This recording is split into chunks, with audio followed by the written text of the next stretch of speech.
Hey, good morning, guys. My name is Dr. Boyce Watkins, and I wanted to come in for a second and talk to you all about this really interesting case that I saw in Black Enterprise. And I want to talk about something that a lot of people don't discuss in mainstream media, but I think is worth hearing about, and it has to do with what they call the 10-6 lifers. 10-6 lifers are black men in Louisiana who received sentences that were supposed to be 10 years and 6 months before they got parole. And one of these brothers in this picture here, I'm going to tell you his name in a minute, but in 1964, they told him, either you sign this plea deal and you get 10 years and you get paroled in 10 years, or you'll get the electric chair. You'll get sentenced to death, or you'll get life without parole, stuff like that. And instead of letting him out after 10 years, they didn't let him out. They didn't let him out after 10 years. They didn't let him out after 15 years. They didn't let him out after 20 years. They didn't let him out after 25 years. They didn't let him out after 30 years. They didn't let him out after 35 years. They didn't let him out after 40 years. They didn't let him out after 45 years. They didn't let him out after 50 years. They let him out 55 years later. 55 years later. And I want to talk about this because this is a reminder of where we're missing the ball when it comes to racial justice. We saw last week everybody was up in arms about the Ahmaud Arbery case, which they should have been, right? The Ahmaud Arbery case certainly was a tragedy, but when you look at the world in terms of systems, that's where the problem is in America. A lot of these cases that you get caught up in, that ain't nothing but symbolism. That's just one person, one situation, one scenario, and there's no justice that came from the Ahmaud Arbery case. None, like nothing. Nothing's gonna change. Al Sharpton's gonna get another paycheck. Ben Crump's gonna get paid when the family sues. Y'all had a nice little show, a nice little press conference, but you didn't really get no real justice. Nothing really changed because justice is a system. And unless people are changing systems, then there really is no justice. So let me read some of this to you. Give me a yes or no in the chat if you're able to hear me. Let me know if you can hear me. I'm switching my screen. Welcome to drboycetv.com, the home for intelligent black people. This is kind of a sad story, but I'm going to read this to you. And my heart goes out to everybody that's struggling in prison or has a relative struggling in prison. In fact, if you have a loved one who is in prison right now or who has been in prison, I want you to say their name in the chat so that we can make sure that the world knows they're not forgotten. Say their name, put their name in the chat. My Uncle Donald went to prison. My father went to prison. Prison affects everybody in the black community. It's literally one of the biggest plagues in your community.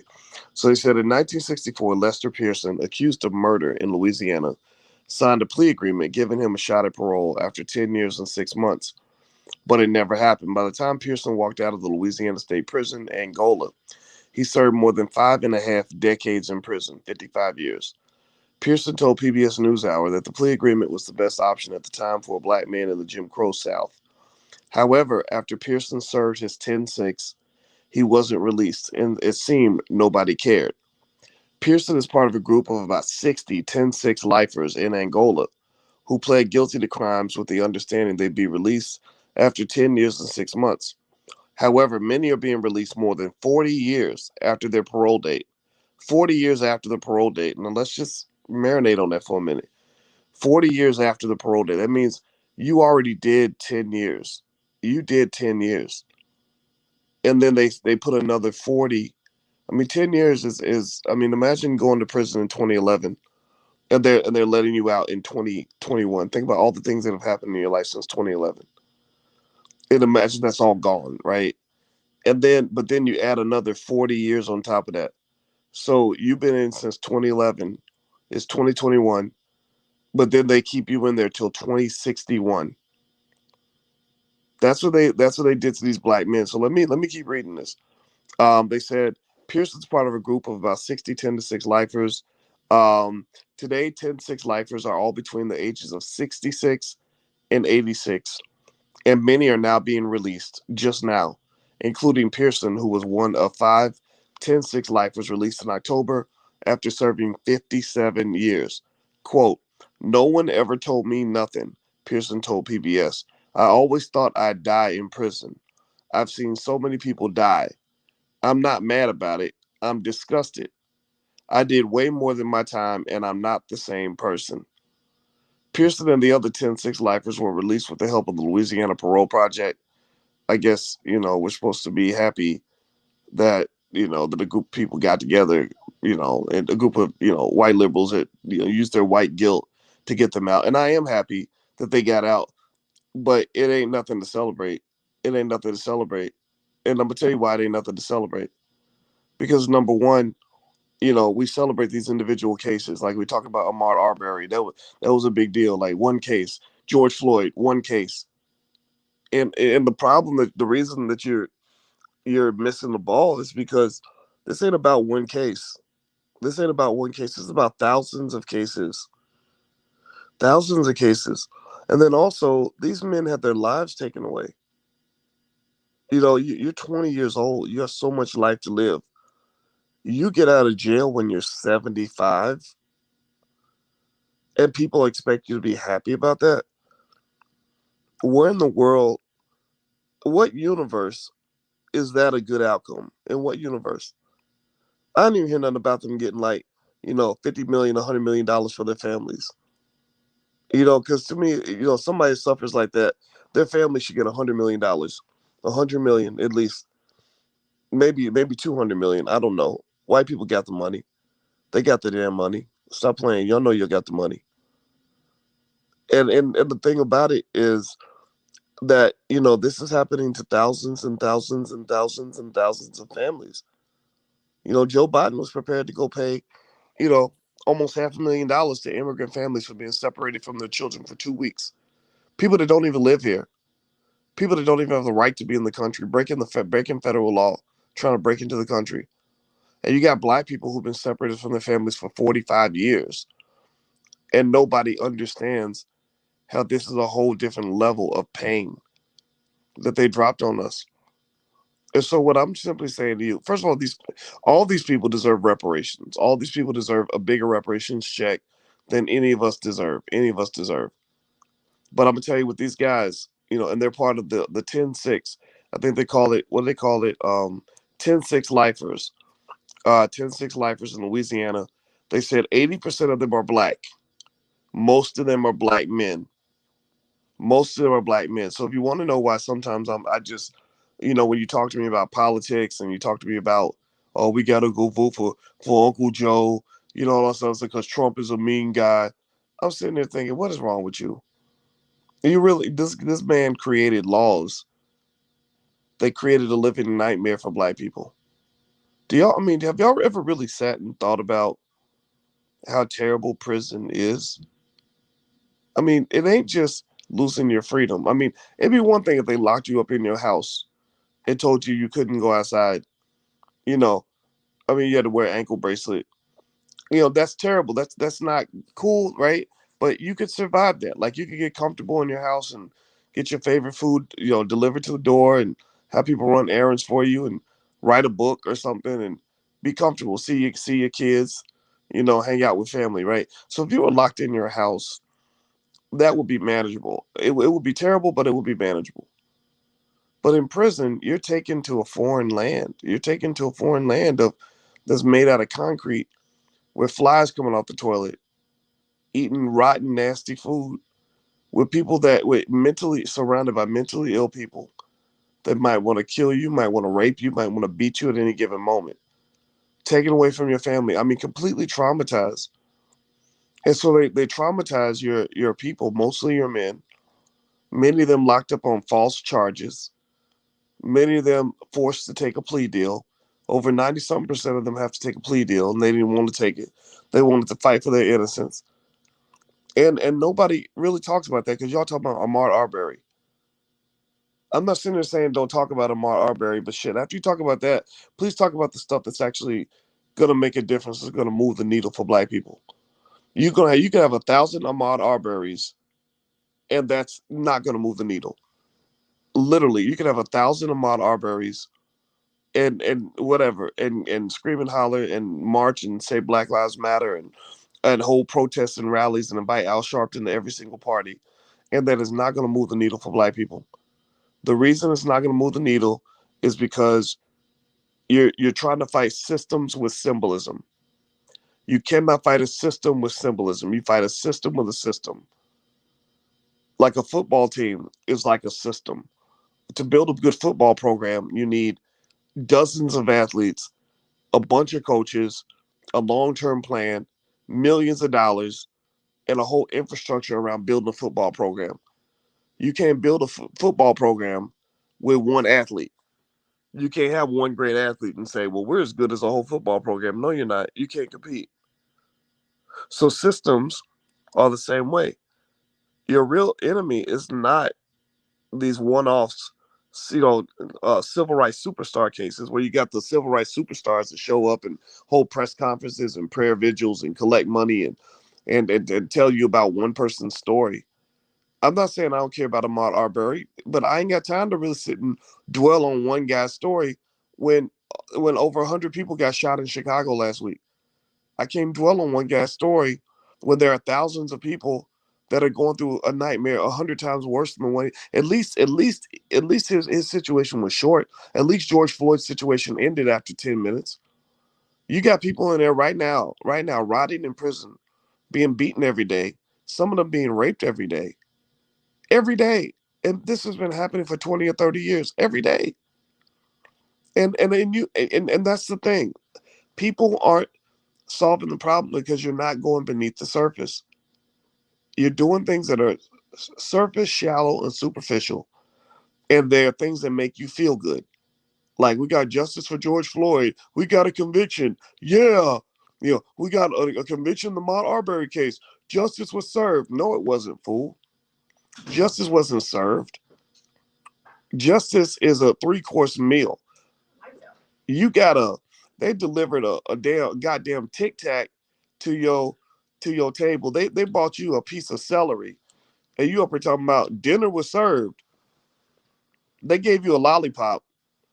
That's what that was. That wasn't dinner. That wasn't justice. Dinner was not served. Justice was not served in the Ahmaud Arbery case. Because justice being served, here's what just let me give you just so you can understand. So I'm not just ranting about this, but I'm pissed off about it. So I am ranting a little bit because you should be ranting too. You should be ranting too. Here's what justice looks like. Justice does not look like the Ahmaud Arbery case. Justice does not look like the Ahmaud Arbery case. Let me repeat that. The Ahmaud Arbery case didn't have a goddamn thing to do with justice. It just didn't. It just doesn't. It's three toothless hillbillies in Georgia that are all going to go to jail because they killed one black person. You somehow think that represents Juneteenth. Like you literally have the media is telling you to go dance in the streets like black people did in the Wiz when the witch got killed. So that's so justice was not served in the Ahmaud Arbery case. I'm sorry, but justice wasn't served in Ahmaud Arbery's case. Justice was not served in George Floyd's case. Justice was not served in Breonna Taylor's case. None of that was served. What was served was symbolism. Symbolism was served. What was served was Ben Crump got him another $30 million check, or a $20 million check, or a $5 million check, or a $2 million. I don't know how much money the man makes every time a black person dies, but Black Death has become um, an industry. It's become a very profitable industry. It's become a little bit like Big Pharma. That's why your civil rights superstars are always on the scene, ready to put on a performance every time you get riled up over emotionality. So in the Ahmaud Arbery case, justice was not served. Here's what justice looks like from a criminal justice standpoint. Colin Kaepernick, I hope you're paying attention because you talk about justice a lot. And I'm going to make the assumption that you're intelligent enough that at some point you'll support people that can get on the job with some of this stuff. Here's what justice looks like.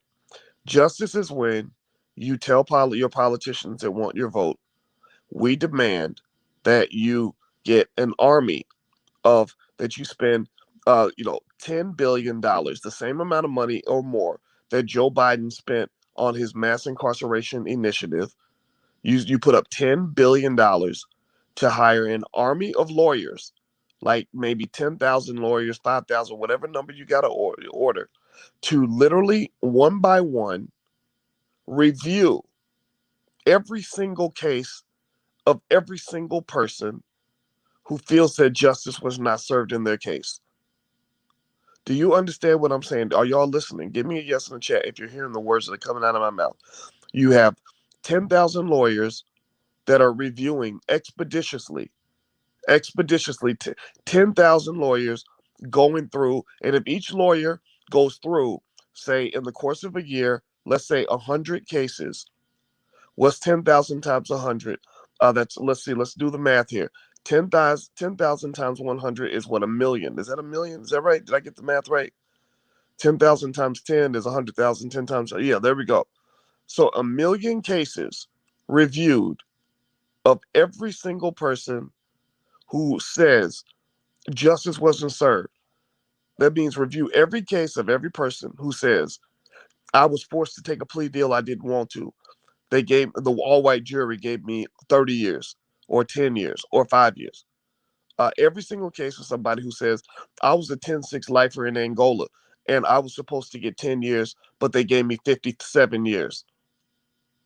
Every single case of somebody who said, I went to jail and I was only in there for a year, but while I was there, I got beaten and raped so much that now I have mental anguish, and I want you to treat me the same way you would a white woman who has somebody grab her booty at a party and says that she's been under mental distress for the last 25 years. How come it's okay for a white woman to say somebody grabbed my ass in 1998 and I'm still traumatized from it, but a black man can't come out of jail talking about I got raped 47 times and I'm really fucked up because of that, and nobody hears that. Nobody hears that. But you hear a white woman all day long, but you can't hear a black man for nothing. Let me draw the picture of justice for you further. $10 billion at least. I'm literally doing a stick up. I'm literally doing a hijack right now. I'm literally saying I want to jack the government on this. Seriously, or what do you call it? I'm hijacking your vote, in my view. So it's gonna cost you at least 10 billion. So spend the same amount of money that Joe Biden spent getting 100,000 cops on the street.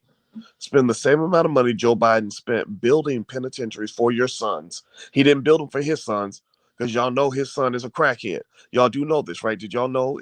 Give me a yes if y'all know that Joe Biden's son is a dirty ass crackhead, a raggedy ass crackhead that doesn't need all kinds of shit. He didn't build that prison for his son. He built that prison for your son. He built that prison for your brother. He built that prison for my older brother. He built that prison for my daddy. He didn't build that for his kids. He built it for your kids. So I want you to spend the same amount of money, you fucking asshole, Joe Biden. I want you to spend the same. Excuse my French. I'm sorry. I get mad about this. I apologize. I know I don't sound professional right now, but I mean I'm serious. Y'all Negroes get on my nerves with this nonsense. I'm sorry. I'm not making fun of anybody who was jumping up and down and doing cartwheels over Ahmaud Arbery, but justice was not served in the Ahmaud Arbery case. You don't even know what justice looks like.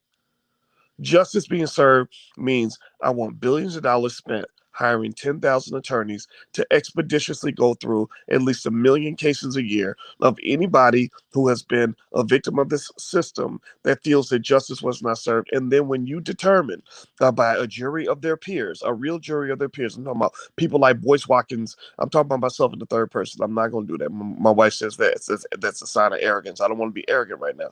But people like myself and others sitting on the juries, deciding that justice was served. And if we determine as the jury of their peers that justice was not served, then each of those people should get a check for between $1 million and $200 million, depending on the severity of the injustice. Every single one of them should get reparations. You can create a fund for that too, Uncle Joe. Because seriously, if you Uncle Joe, which I hate that term, I need you to go ahead and put aside, because you put aside hundreds of billions of dollars during the pandemic. I need you to create a fund of about $250 billion that we can tap into, so we can write $1 million, $2 million, $5 billion, $10 million checks to every single person and their family who endured this injustice. That's what justice looks like, Black people. Justice is not Ahmaud Arbery and the guilty verdict. You don't jump very high because you set the bar too low. You set the bar 2 inches off the ground and you call yourself a high jumper. The bar of justice is set 2 inches off the ground, and you jump, and they jump 2 inches off the ground, and then you say, "Ooh, look, yeah, look, boss, we done jumped high. We done jumped high." And I'm gonna just tell y'all the honest to God truth. Nothing about the Ahmaud Arbery case inspired me one bit. Nothing about the guilty verdict. Not because I didn't care about Ahmaud Arbery, not because I don't care.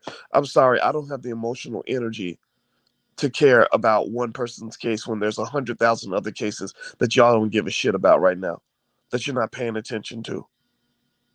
Seriously, it's really unbelievable to me.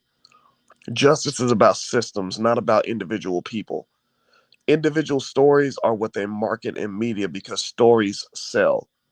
Since the beginning of time, the ability to tell a good story has always been profitable. When they measured the TED Talks, which got the most views on YouTube, they found that TED Talkers who got the most views spent 76% of their speech telling stories. So the reason the media doesn't address systematic justice and racism and systematic injustices is because they're too busy telling you stories.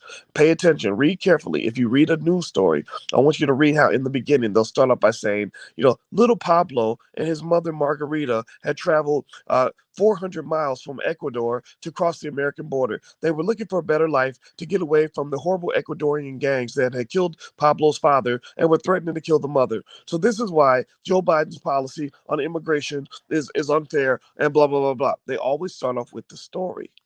They always start with the story. So what I'm telling you is that when with what the civil rights superstars do, and I'm not trying to be, uh, I'm not trying to sound like I have an overwhelming amount of animosity, but I just want you to understand what's going on here. The civil rights superstars have learned how to monetize the story. Ben Crump shows up and he gives you the story. John Wilson was out and he met some white people and something happened and John Wilson ended up dead. And because John Wilson's black and the defendants are white, I want y'all to get riled up and triggered so that you'll get upset so that I can then take your anger, your energy, your trauma, and I can take that into the local mayor's office and negotiate a $10 million settlement for John's family, which good for John's family. But then the Crump firm is going to take 2.5 million of that 10 million or 3 million of that 10, whatever their percentage is, because John's family can't afford a damn lawyer.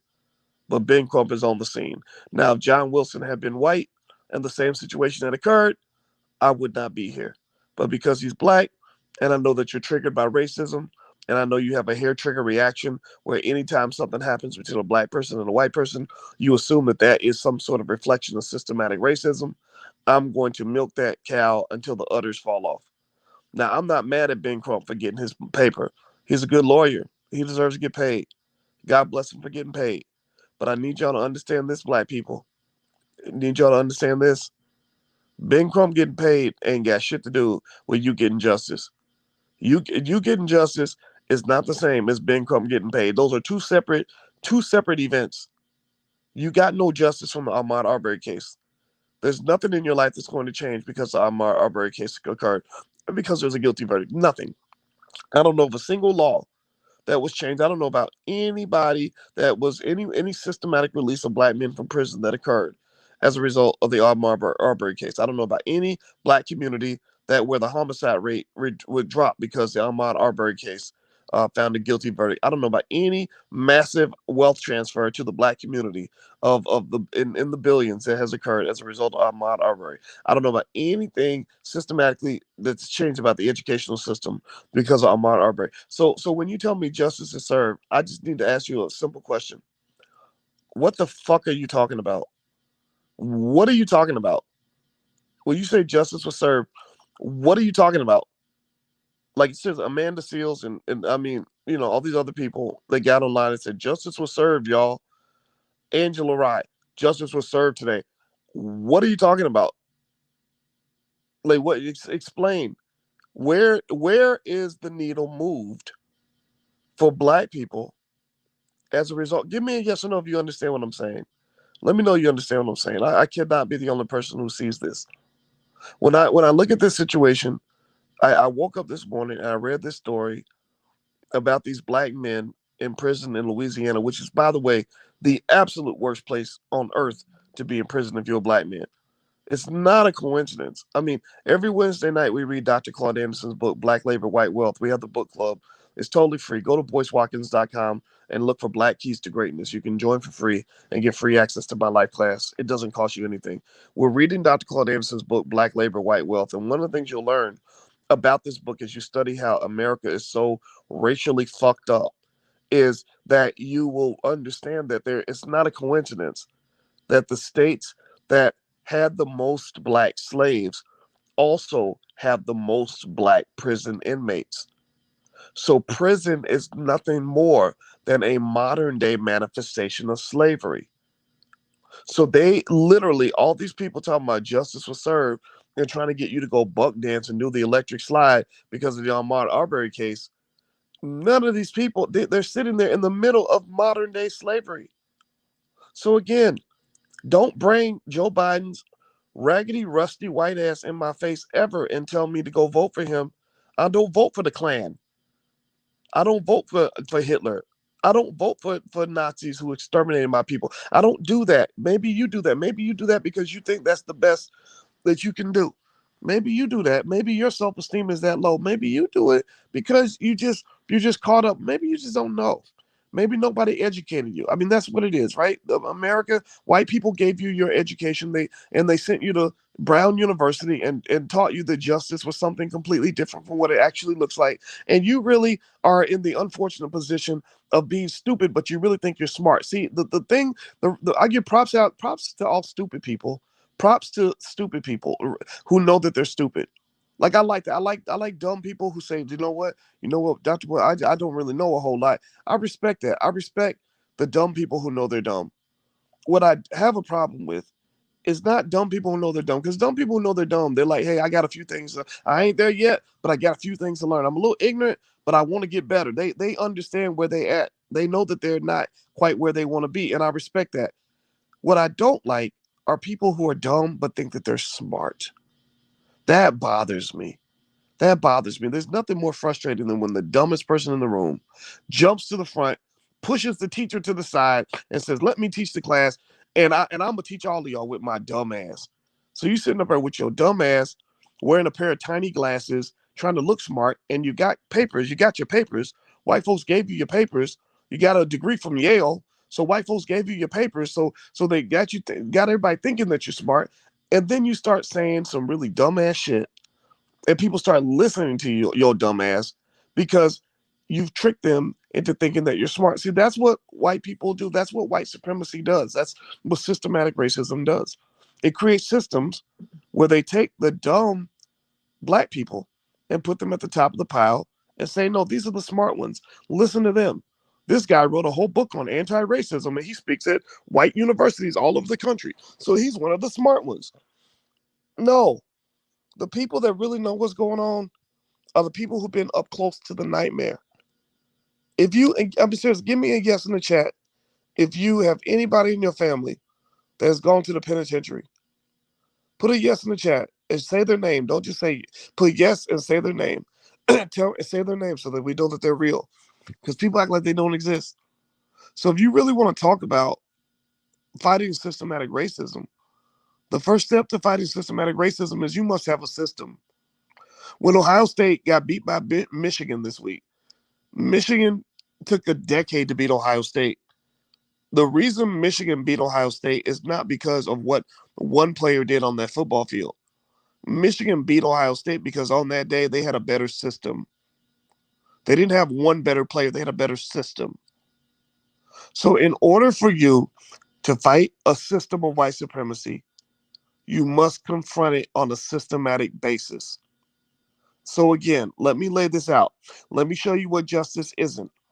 Inside so that you'll be prepared, because next week they're going to have another case for you. Next week they're already prepping up the next case. I sat next to Al Sharpton very closely back in the day when I made the same mistake of believing that justice was served when you follow up on these one individual cases. And these cases are like commodities. I still remember when Sharpton called me into his office one time when we were seeking justice for a lady named Kelly Williams Bolar back in Ohio. And I'm not going to talk too much about it because I'm not trying to violate a private conversation, but I have to be honest. And I remember he got very upset with me because I had talked about Kelly's case on the Jesse Jackson show. And he said, I wanted you to break the case on my show. And I said, well, does it matter? I said, I thought all that mattered was that people found out what happened to this lady. Kelly Williams Bolar was a single mother who got arrested for sending her child to a school outside of her district. And and then I was kind of like, wow, I did not know that there was all this jockeying for position to get behind these cases so you could be the first one to break the case. Because when you're the first one to break the case, that means the media is going to come to you. If you're the first one to break the case, that means that black folks are going to listen to you. If you're the first one to break the case, that means that the paycheck is going to come to you. If you're the first one to break the case, that means that you're the one who gets to go to the police department and to the mayor's office and negotiate and get a settlement. Right? So these cases, these Ahmaud Arbery cases, ain't nothing but cash cows for a lot of these civil rights superstars. I'm not saying that they don't care at all about black people. I'm not saying that they're all demons. I'm not saying that they're terrible people. I'm just saying that it's all a bunch of bullshit. A lot of it's bullshit. I'm not, and again, I mean, so, and I want to say it carefully because I don't want you to think I don't care about Ahmaud Arbery because I know you're emotionally invested in his story because they told you his story. But fuck, man, they didn't tell you the other 80,000 stories that you didn't hear. Do you understand what I'm saying? Do you know that there's probably 100,000 stories I could tell you that are 100 times more heart-wrenching than Ahmaud Arbery? And you're not hearing those stories because you're paying attention to one. And that's why the needle isn't moving forward in your community. Because you don't know how to negotiate properly. When Joe Biden and his Democratic Negro minions all show up doing the electric slide and buck dancing to get you to vote for the Democratic Party, they deliberately trigger your simple-minded emotionality, and they bring you one case and they tell you one story, and you get all caught up in one story and one case. And then when that one case gets a guilty verdict, they say, look at what we did for y'all. We got you a guilty verdict in the Ahmaud Arbery case. I'm sorry, but Ahmaud Arbery having a guilty verdict didn't have nothing to do with me. That didn't have nothing to do with none of the things I care about. I mean, that was good for his family, but it didn't have nothing to do. 99.999% of all black people I know gained nothing from a guilty verdict in the Ahmaud Arbery case. But I tell you what, if we apply the systematic justice plan of, let's label, we're going to call it the Dr. Boyce plan for social justice. How about that? So we implement the Dr. Boyce plan for social justice, where we take $10 billion or more and we tell Joe Biden, give us $10 billion and we're going to give $10 billion to 10,000 black attorneys who are going to systematically review every single case in which anybody accuses the government of injustice in their sentencing, in their arrest, and during their incarceration. And every time our committee, a jury of their peers, concludes that justice wasn't served, we're going to write a check to that family for no less than $1 million up to $250 million. If we, excuse me, a quarter of, I said $250 million. $250 million, $250 million. That's what I meant to say. Seriously, because the question I want to ask you is this. The story I started talking about the brothers who were part of the 10-6 lifers down in Angola. They took 57 years of his life. 57 years. What do you think a man should be paid? What would you need somebody to pay you to make it worth you losing 57 years of freedom to only be sent to a place that's worse than hell on earth? How much money would they have to pay you to make it okay for you to give up 57 years of your youth? You can't live your life. You don't get to fall in love. He didn't get to get married. He didn't get to go out and have children. He didn't get to go out and go through all the great things that we all experienced in our 20s and our 30s and our 40s and our 50s and our 60s. How much is that worth? Because I can tell you, there was a lady, I think her name was Erin Andrews, but maybe I got the name wrong. Maybe it's a different lady.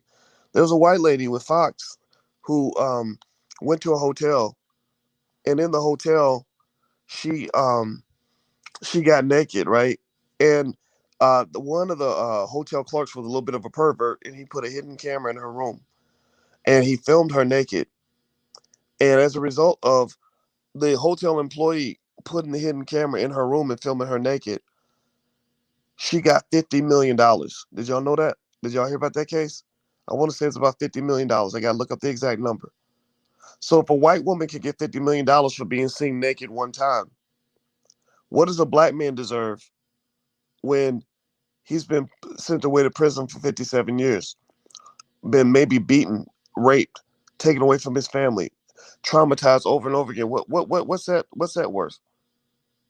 So again, under the Dr. Boyce Watkins social justice plan, this is the one I would present. If the Biden camp called me and said, "What's it going to take to get your vote?" I would give them a proposal, and it would be a $250 billion proposal. Because the 10 billion is just the beginning. The 10 billion is just so we can go and hire 10,000 black lawyers, maybe more. Maybe we need 20,000 to literally focus all their energy on reviewing, on cleaning up the mess that you created, Mr. Biden. We need reverse mass incarceration. We need mass exoneration. You reverse mass incarceration with mass liberation. You reverse mass incarceration with mass investigation. You need to investigate what happened in the Joe Biden, Bill Clinton crime bill, mass incarceration. You must investigate it like the goddamn Nuremberg trials. Do you hear the words that are coming out of my mouth? Are you hearing what I am saying to you right now? This needs to be the Nuremberg trials. They need to do like they did with the Nazis, where they go back for the next 50 years and turn over every stone to find every Nazi in the United States who was engaged in the mass incarceration of black people. That means investigate, go back and dig up John Lewis and all the members of the Congressional Black Caucus who supported the mass incarceration. Y'all don't know this. Y'all don't remember this. I know y'all. I know John Lewis has been. You've been trained to believe he's a hero. Again, that's because of propaganda and misinformation. I'm not saying he was a terrible person all the way around, but let me tell you what happened with John Lewis. This is a true story. Look it up. Look it up. It's in the news. It's not. You can Google this. Bill Clinton had trouble getting his crime bill passed in the 1990s because some members of the CBC actually said, "I give a damn about black people." Some members of the CBC saw where this was going. They saw it similar to the war on terror, where government overreach was inevitable as a result of their response to the crack cocaine epidemic that they created. They created that, by the way. That's another whole another conversation where we deserve a couple $1 trillion in reparations. And they cannot get it passed because some members of the CBC said this is going to destroy the black community. You're going to incarcerate millions of black people. And the person that got it through, that got the Negro minions on board, I swear to God, look it up, was John Lewis. And I know, and I hate the idea that I have to sit here and bust your bubble by talking about a man who's dead. But I'm sorry, black people, but your heroes really ain't your heroes. Your heroes ain't really your heroes. Your heroes are false flag operations. Your heroes are propped up. Your heroes are false creations, and the evidence is everywhere. Why do you think it is that with all the screaming, hollering, yelling, and marching they got you doing, that nothing is changing? Why do you think it is that with all the prayer vigils and the rallies and the civil rights superstars we create, that nothing is changing, nothing is moving forward? Black people are dying more than ever. Black people are going, they have filled up the prisons since forever. Black wealth continues to drop. Black kids ain't being educated because you're letting white people be your parents. You're letting them be your parents. You're letting them control the systems that ultimately control your reality. So when a guy like me comes along and says a lot of this is bullshit, your first reaction is to get mad at me. and to say, what are you talking about? How dare you talk bad about Ben Crump? How dare I'm not talking bad about Ben Crump. I'm just telling you what it is. Oh, why you talking about Al Sharp? Why you hating on John Lewis, man? I'm not hating on John Lewis. John Lewis was hating on himself when he sold out. Seriously, because selling out was very popular. Because that gets you on TV. That gets you a job in Congress. That makes you important. I'm sorry.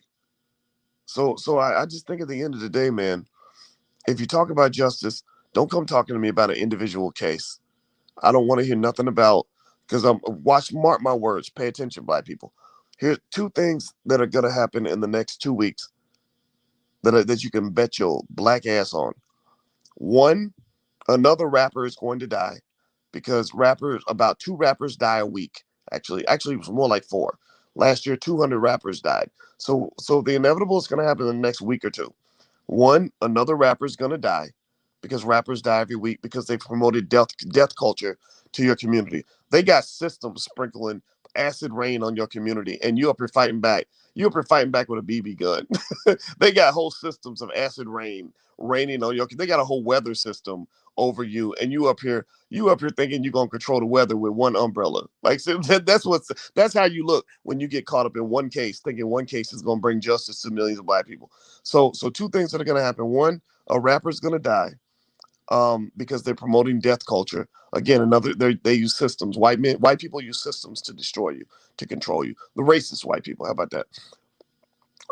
So one, a rapper's going to die, and then two, another case is going to be promoted to you by the civil rights superstars. There will be some black man or some black woman somewhere who gets into some situation with some white person or some white cop, and the black person is going to be killed. You won't know anything about the case. You won't know any of the specifics. You won't know if this is a black man who just, stabbed his baby mama in the stomach. You won't know if this is a black man who just raped a child. You won't know nothing about the case, but you're going to be trained to have a hair trigger reaction to make the assumption that this was an injustice, or here they go again, killing black people for nothing. And you're going to get all pumped up. This case is going to take over the media. Your civil rights superstars are going to pop up on the scene again. You're going, like the ambulance chasers that they've become. Ben Crump will be there. Lee Merritt will be there. Perhaps you're going to have Al Sharpton there, and you're going to have a bunch of Negroes around them, holding like a prayer vigil, because that's what they do. They're like professional prayer vigilers, and they're going to all cry and tell you the story about this person that you don't know, and they're going to say, look, he had a child, which obviously means he's a good person, because only good people can have children. And he was innocent. He wasn't doing nothing. He was just walking through the neighborhood. And then the police decided they just want to wake up and kill black people today at the end. Right. And I'm not saying that it won't be a real injustice. Maybe it will be, but they're going to convince you that this is the case that you need to get pumped up about. They're going to convince you that this is the thing you need to spend your energy on. They're going to convince you that this is the thing you need to spend all your time chopping it up about on social media. And they're going to get you to ignore all the real injustice that exists in America. They're getting you to ignore the system because they're selling you the symbolism. But let me just tell you this, mark my words on this. You cannot fight a system with symbolism. It is a joke. It is something that it's like literally something. And again, I dare you, if you don't believe me, you show me one systematic result that occurred as a result of the Ahmaud Arbery case. Show me one systematic change in America that has occurred in the lives of millions of black people as a result of the George Floyd case. Notice how they took George Floyd's image and they put it on these big murals, and they talked about him like he's like you should worship him and worship the family, and they made them into the royal family. And I think that's fine. I don't care about that part. But it ain't got nothing to do with me. It ain't got nothing to do with me. What I'm thinking about is I'm thinking about all the millions of people who are quietly suffering because we're not actually making our move. We're not doing what we're supposed to do. We're not on our job. Our job is justice, man. So again, if you want my vote, if you're a Democrat and you want my support, I need to see a reverse mass incarceration plan that is just as systematic as the original plan. I need to see a reverse mass incarceration plan that has just as many financial resources as the original plan. I need to see a reverse mass incarceration plan that involves just as much heavy lifting as your original plan to lock us up. I need you to put the same energy in releasing our people as you put into locking our people up. Do you understand what I'm saying? So I'm talking about hundreds of billions of dollars. I'm talking about years of consistent effort. I'm talking about the same way Joe Biden said to lock up every Negro in America, we need 100,000 cops. Well, I say to release every black man, black woman, innocent black man, black woman in America, we need 100,000 lawyers.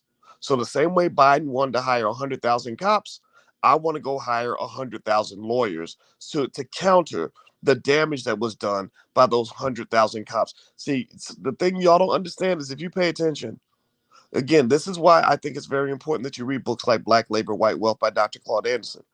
He will help you understand that you've been basically managed like rats in a cage.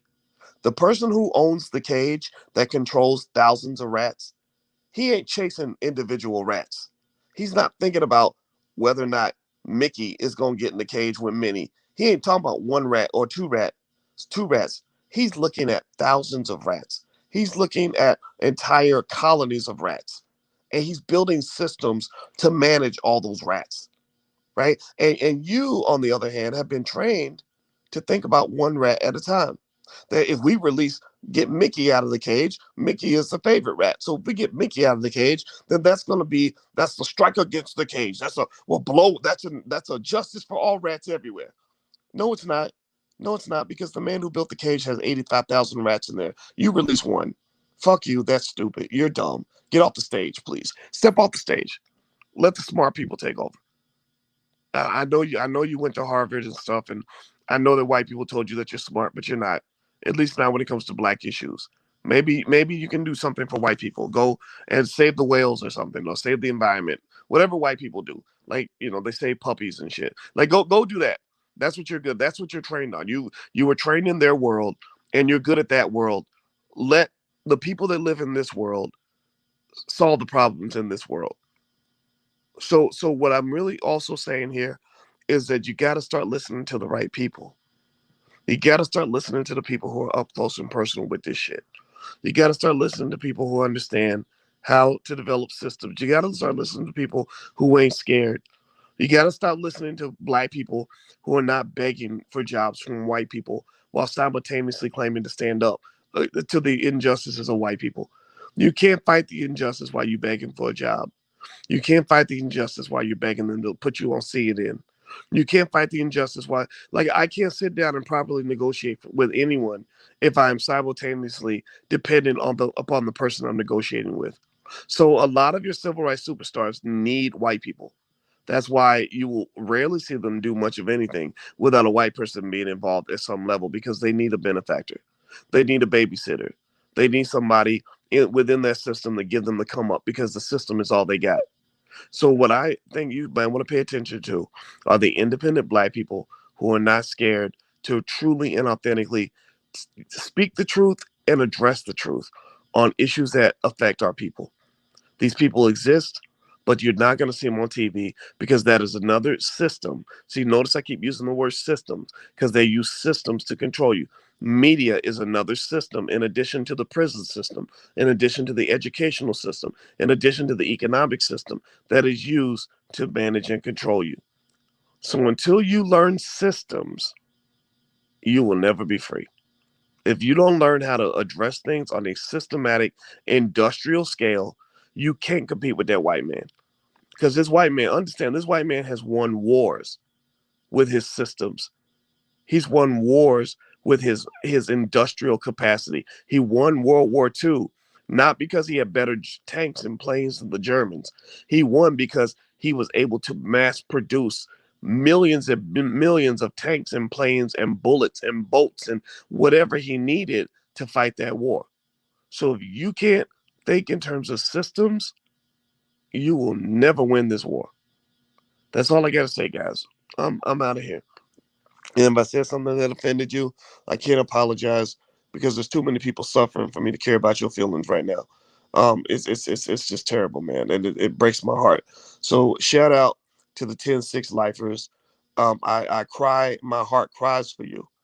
And shout out to every black man and black woman who is struggling with the pain of the penitentiary, both before and after your release. My heart goes out. I hope that you can find the peace that you seek. I hope that you will consider therapy to help you work through this. You did not deserve this. And I know that the world acts like they don't care about what happened to you, but I really do. And I'm getting emotional even thinking about it. And I think that it's because as a black man, when I see a whole lot of men that look just like me, having these kinds of fates, either ending up dead or in jail, that really hits me, man. So I did this podcast for you. So everybody, please have a good day. Hit the thumbs up button, share, subscribe button on your way out. And if you'd like to know more about what we have going on, feel free to go to boyswalkers.com. God bless you guys. I'll see you soon. Take care.